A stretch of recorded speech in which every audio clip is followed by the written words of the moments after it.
tell us, you have this really, really funny courtship story of wooing your wife, Susan DeMarco. How did it happen?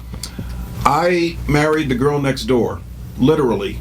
I have known my wife since we were 7 years old. When I was 7, we moved out of New York City. My father is an architect, and he wanted to take his practice to Poughkeepsie, New York. And he also ended up teaching at Vassar for 37 years.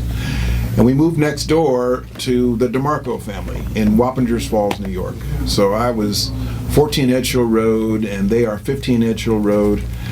But we didn't start dating until I was in my 30s, and she was a dentist, and I needed another dentist. And my mother said, well, why don't you go to Susan? She's practicing dentistry right there in New York City. And so I went to her as a dentist, and I kept coming back.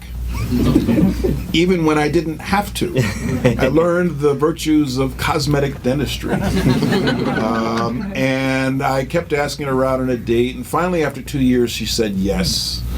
And we got engaged, and we were married in March 1994. But it's an interesting arrangement because I've known her family for 50 years, and her mother has known me longer than she's known her own son. So that's, fascinating dynamic. There was no problem with the in-laws getting to know each other.